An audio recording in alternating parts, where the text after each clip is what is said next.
In today's video, I'm going to be revealing my entire investment portfolio. This isn't just crypto, this is my stock allocation, my cash allocation, gold, real estate, private equity. I'm going to give you guys a look at how a multimillionaire actually positions their portfolio. Now, let me caveat this by saying the way I position my portfolio is based on my needs, is based on my opinions. This isn't anything you should copy. And, especially as you are working up the ladder, you are going to change the way you allocate. For example, in the beginning in 2019, I only had $5,000. In 2021, I had a couple $100,000. My portfolio was significantly more risk on than it is now. In fact, you might be surprised that this portfolio is very risk off for someone of my age, but I'll explain exactly why that's the case and why my situation is quite unique to justify why the weightings are how they are. But I just want you to keep in mind, this is by no means what you should be doing. This is just what I'm doing, and maybe you can take certain tidbits here and there. This is a very personal video to me. Without further ado, let's get straight into the portfolio. I'm not gonna be revealing exact amounts because I don't think that's a prudent thing to do, but it is a multi-million-dollar portfolio. You can let your imagination do the rest. Beginning with allocation number one, this is equities. Now, I first invested in Apple, I think back in 2019. This has been one of my best investments and is my biggest holding. So that's been very good. I think that was my first 5X that I ever made on a stock, which maybe in crypto, that's not a lot, but in the equities market, it is a lot. I haven't really added to my equities portfolio that much. My plan is during the next big recession or the next big equities drawdown, I'll significantly add to my exposure. I did make my biggest equities buys ever back in April. I think it was April 6th during the big crash. I was very public about that here on this channel and also on X, that I was positioning quite aggressively into equities and Bitcoin during that period. But honestly, compared to the rest of my portfolio, this is the smallest allocation, and I'm going to get into bigger allocations later down the track, just because I feel like I have a lot of risky exposure. I have lots of exposure to Bitcoin, crypto. I'm in quite a risky industry. I have quite a risk on business. I don't need to, in my opinion, hold that many equities. I feel like I'd be doubling up on risk. Later down the track, however, it is something I'm open to, taking advantage of market crashes. As Warren Buffett always says, be fearful when others are greedy and greedy when others are fearful. And the latter is definitely something that's helped me. I really only buy massively in my equities or even my Bitcoin portfolio with size when there is a big crash. And that's something I'll continue to do with my hefty cash weighting, which I'll reveal later in the video. And it will start to make more sense as we go on here. The second biggest allocation in my portfolio is also at 10%. This is private equity. So I'm aware that maybe this isn't the most relatable thing to the average person, although there are definitely ways for you to invest in companies pre-IPO through secondary markets. But something that I've been able to build are a lot of connections in the venture capital space. Obviously, being a creator, having a platform, I'm able to get access to certain opportunities, thankfully, that other people aren't. And this has enabled me to start to build more of a private equity portfolio. So these could be early stage crypto startups, early stage AI startups. This is something I've been doing a lot more of, leveraging some of my connections, friends, and also just research that I've been doing to get in contact with companies to potentially invest at either pre-seed, seed, in some cases Series A or Series B. These are projects and companies that haven't made themselves public yet. So in crypto, they haven't TGE'd and had their initial token release, or in the traditional market, they haven't listed on the stock market yet. I like private equity because I can arbitrage and take advantage of my positioning in the space and my connections in the space. But I also like it because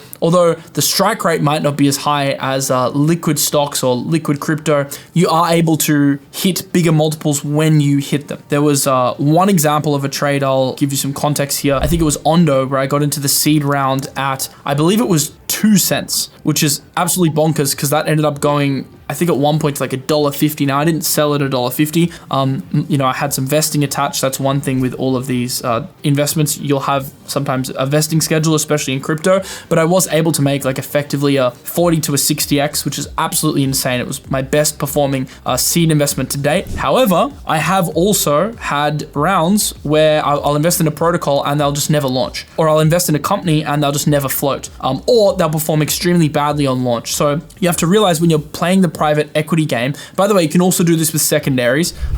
Do some research. There's also opportunities, especially in AI or any pre-IPO stock where you can actually buy secondaries. It comes with its own risk, and often in the US you need to be an accredited investor, and there's certain size thresholds, so that might limit what you're able to do. But not all of these investments come to fruition, so it is a riskier game, and I would say my strike rate is roughly like 1 in 20. In crypto, yeah, this cycle it was probably 1 in 10 to 1 in 20 I actually made decent money on, and then that number's probably even bigger now, especially in crypto. The opportunities aren't as big. I've shifted a lot of my private equity venture allocations more to the AI side and more to the tech side, because that's where I see more opportunity, and I'm building more into that space in terms of my business as well. The reason private equity is at 10 is because that's a vehicle that I like for myself and my situation.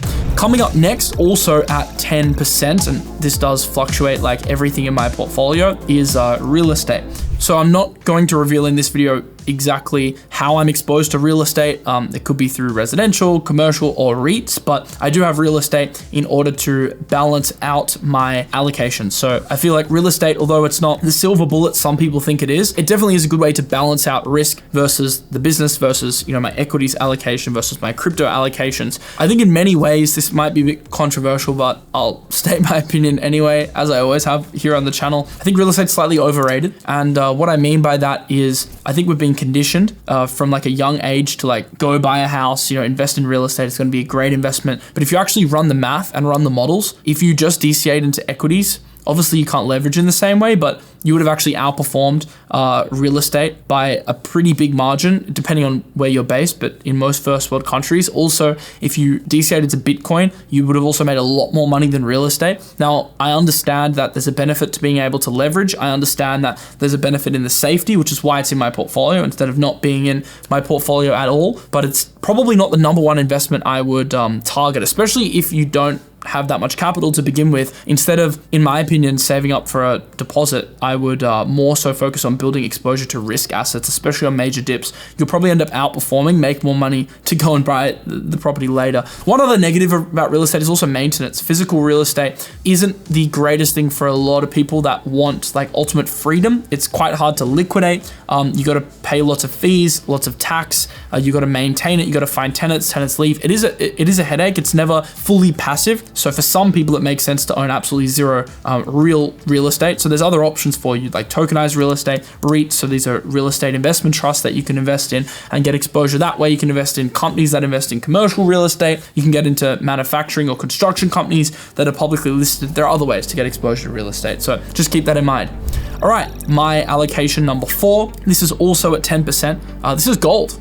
I have recently become a bit more of a gold bug. I was always against it, but in this environment, because I hold, you'll see a lot of cash. I still haven't mentioned that weighting yet. I'm heavily exposed to the US dollar, although I've hedged against the US dollar with, some euros, pounds, Australian dollars, etc. And you can also hedge on Forex markets. I also accept that gold is like a very good hedge against currency debasement and has this year been performing extremely well. I was lucky enough to get in just before like the final big strong push that we've seen to the upside, but I would be open to adding to my gold stocks on a major dip. And typically gold will dip when equities perform well. So when risk rallies, gold will typically dip. They seem to be on an inverse to each other depending on the macro environment. So, when the stock market dips and when risk goes through a big recession, that's when I'd be interested in loading up on stocks. And when the pendulum swings and stocks and crypto pump, I would sell off some of that and put it into gold. You can kind of run the inverse portfolio. Gold's largely just in there for diversification purposes, and I have some other hard assets as well, like silver and stuff like that. In terms of how you get exposure to gold, you can buy physical gold. I personally don't choose to do that because it's annoying. It's a security risk. It's a hassle to maintain. It's also a location and just freedom thing.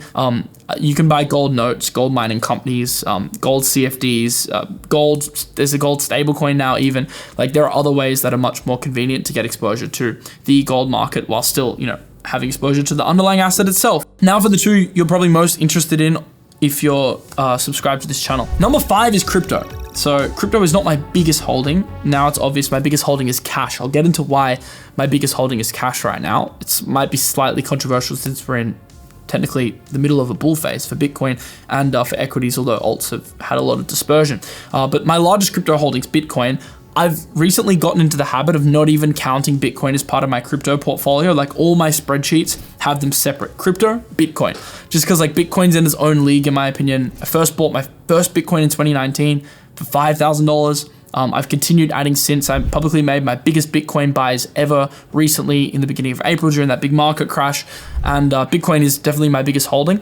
But then aside from that, I have exposure to alts. Now, the way I'm trading alts this cycle is very different. I am trading altcoins a lot more than ever, and I'm holding fewer core positions than ever. So I have 5 to 10 core altcoin positions. There are some tokens that you probably know and potentially love. Solana, Tau, Hyperliquid, recently added WorldCoin to my long-term portfolio. I have some RWA exposure. I have some AI coins as well. I also have some barbell ecosystem projects off the back of the principal holdings. So I definitely hold some altcoins long-term. I've got some moonshot lower cap plays. I degen and talk about this on the channel from time to time as well in my portfolio, which I don't count as my core portfolio, but I definitely hold some stuff long-term because I think if Bitcoin continues to go up, and I think it'll eventually go to 150, 200, 250, I think alts get a risk premium off the back of Bitcoin success. I definitely hold less altcoins than I used to, just due to the fact that dispersion is super high. And that leads me to allocation number 6, which is cash and stablecoins. This is like treasury yields as well, so I could continue to make some income on my stablecoins so they're not completely flat. I like to juxtapose my altcoin holdings with a significant cash weighting. So I actually have the freedom and the flexibility to trade altcoins. So there are periods where I'll be heavier alts, and then there'll be periods where I'm heavier in cash. Right now I'm slightly heavier in cash because I'm using that as leverage to get into high leverage opportunities as I see fit. Now, for some people, building a long-term portfolio around 35% cash makes absolutely no sense because you're like, well, currency debasement's gonna hurt, opportunity cost is gonna hurt. Like, it just makes no sense. For me, it makes a bit more sense in my opinion because I believe I've built an edge in the market over time, which I want to maximize through having a higher cash weighting, have more conviction, and have more mental fortitude to go into those opportunities.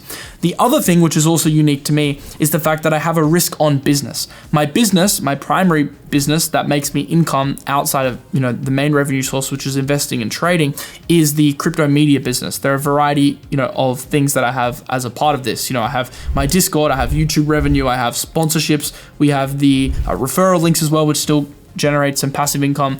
All this is tied to the crypto market. The better the crypto market succeeds, the better the crypto business performs. So I already have some exposure to crypto outside of the altcoin holdings that I hold in and of themselves. So by having more cash, I'm kind of counterbalancing across a business that will do very well in a risk-on environment. And another business I'm building is my AI business, which obviously is also super reflexive to risk. A lot of the opportunities that I'm getting on the private equity side are exposed to the performance of the market. A lot of the interest around AI, not all of it, because a lot of it's self-improvement, but also a lot of it is the wanting to make money with AI. And that typically does a lot better. And there's more of a market for that during bullish periods where people are spending more of their discretionary income, disposable income on actually getting better. So AI tools, courses, etc. There's more consumers, right, to actually buy AI products and subscribe to AI products if they're feeling good about their financial situation. So AI and crypto are very positively correlated to risk assets. So by holding more cash, holding some gold, holding some real estate, I can basically hedge against that. So I'm okay personally being a bit more defensive, holding more cash than maybe what's traditionally advised, because my business is ultimately my biggest exposure to the risk market in general. I think that's a good way to look at things. I think income is the number one thing. It's not really my investment portfolio I'm so obsessed with, actually. A lot of this is relatively passive. This isn't really that crazy.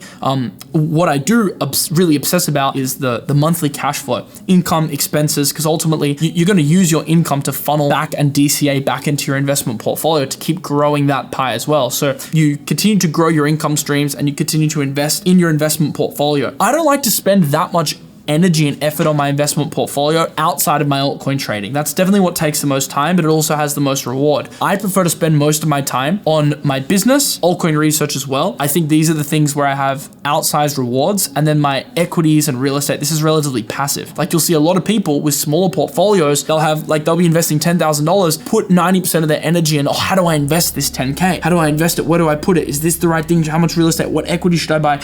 At that level, you're way better off focusing on your income. If you could find a way to squeeze out an extra 10K every 2 to 3 months on your income through starting a side hustle, you double your portfolio. So then where you invest doesn't really matter, because you can replenish that way quicker if you have a higher income. So you should just park it in safer assets and maybe take some risky bets if you have conviction, leave it and then focus on increasing your income. So that shift has been really important for me. in terms of obsessing a little bit less about where I park money and a lot more about how to increase my income. Overall, that's my portfolio. It's nothing crazy, but it is very nuanced to my personal situation, my risk tolerance, my beliefs. Just keep in mind this may change. In a few months, I might go more risk on into the market, hold less cash. I might go more risk off if I'm getting worried. I also want to protect capital, right? I don't want to take crazy risk at this stage. So, I'm happy to also go heavier potentially into safer assets, maybe some more gold, and look to rotate back. I like to play the opposite cycles. I don't think you're ever going to go wrong following the Warren Buffett mantra of buying fear and selling greed. That's something that's worked really well for me and something I'll continue to do. So, my exposure at any given time to risk versus gold and real estate may shift. And that's also based on the macro cycles as well, which is something I cover on the channel. So make sure to subscribe to stay up to date with all of that stuff. Hopefully you enjoyed this video, and I'll see you in the next one. Peace out.